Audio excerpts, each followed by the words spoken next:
the show of strength, the show of force, brute force, the show of total disrespect to a former president. Alam mo, Almar, yung tanong mo, babalik ka dun sa tanong rin na ang ating bang mga naging presidente na 6 na taon ng kanilang buhay ang binigay sa paglilingkod sa bayan, ganito na lang ba tayo? Ganito na lang ba natin sila ititreat? Na after every term, we will go after the president just because hindi natin nagustuhan ang ginawa? I mean, come to think of it, mag-file kayo ng kaso. Prof, magandang gabi po, si Almar po ito. Balikan ko lang yung libo-libong mga pulis na nag-aabang ngayon sa mga paliparan. Ano po sa tingin ninyo ang magiging mangyayari kapag na-aresto po si former President Duterte, considering na millions of Filipinos pa rin po ang talagang tumatangkilik sa dating Pangulo? Well, alam mo, Almar, siguro dapat maging klarado tayo. Hindi yan pag-aresto ng ICC. Sa tingin ko, yan yung sa sedition na final sa kanya ni Torre, yung inyong best friend, no? So, nakakatawa naman niya. Bakit lahat na airport? Hindi naman siya magtatago, hindi naman siya pupunta at mag-i-skip at pupunta lamang siya at uuwi siya sa kanyang mahal na Davao. So, propaganda yan. It's really an optics game. The show of strength, the show of force, brute force, the show of total disrespect to a former president. Alam mo, Almar, yung tanong mo, babalik ka dun sa tanong rin na ang ating bang mga naging presidente na 6 na taon ng kanilang buhay ang binigay sa paglilingkod sa bayan, ganito na lang ba tayo? Ganito na lang ba natin sila ititreat? Na after every term, we will go after the president just because hindi natin nagustuhan ang ginawa? I mean, come to think of it, mag-file kayo ng kaso. Ano ang kaso na itong sedition ang final? Di ba ang sinasabi, maraming pinatay, mag-file ka ng kaso. Ang sinasabi, nagnakaw, mag-file ka ng kaso. At kaya ako natutuwa sa nangyayari sa Korte Suprema kasi ang mga tao lumalakas ang loob na mag-file ng kaso direkto sa Supreme Court.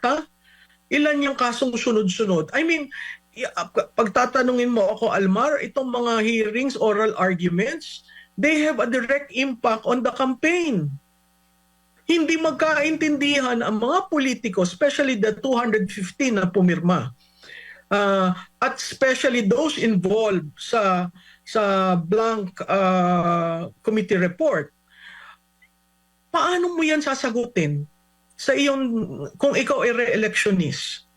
Pag sinabi sa oral, kita mo yun naman yung sa oral arguments, hindi pa nagdi-decision yung sa PhilHealth. Pero alam na natin yung direksyon ng tatahakin ng ating Korte Suprema. Pabalik-balik yung tanong, where is the money? Where did you use it? 'Di ba? Isn't it PhilHealth is bankrupt based on the financial statements? 'Di ba? So may window dressing na doon, may illegal transfer pa ng pondo, violation ng universal health care. Ang daming violation kasi that is not a government fund. That's a trust fund of members. So doon pa lang makikita mo ang tatalim ng ating mga West sa Korte Suprema. At ako'y natutuwa doon kasi meron kang matatakbuhan katulad nito mga vloggers. Biro mo na schedule ka agad at magkakaroon ng oral arguments ka agad. So natutuwa ako doon. Itong sa GAA, 3 sunod-sunod na araw ang ginawa nila dahil sa kagustuhang matapos. Pero may makikita ka ng signaling coming from the Supreme Court kasi related yung mga tanong sa PhilHealth ng unprogrammed funds sa GAA eh. So, tuhog-tuhog. So, naandun yung dapat bang ituloy yung impeachment, yung petition for certiorari ni Vice President.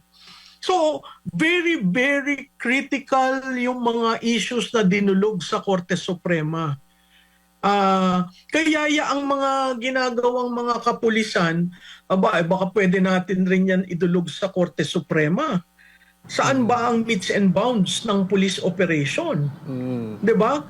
Kasi that is a constitutional issue on the right to peaceably assemble, the right of freedom of expression, and the right to move wherever you want to go.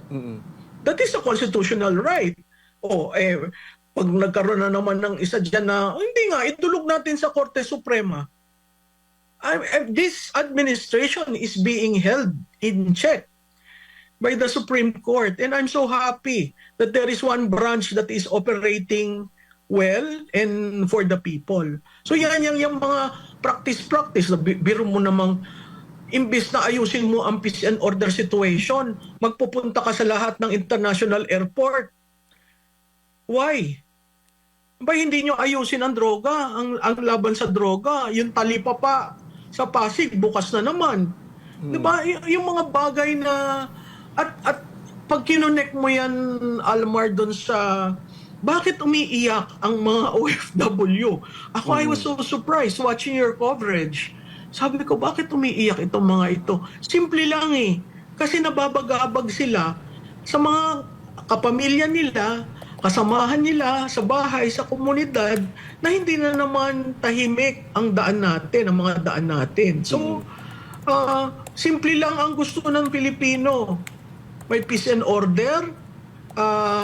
Okay, kaya mong bilhin yung mga pagkain. Ang serbisyo ng gobyerno nararamdaman. Ganun lang kasimple. Hindi mo nga kailangan dalhin sa climate change eh. Hindi mo kailangan dalhin sa kung ano-anong mga issue eh. Doon ka lang. At makikita mo ang mga magagandang ngiti ng Pilipino pag naayos yun.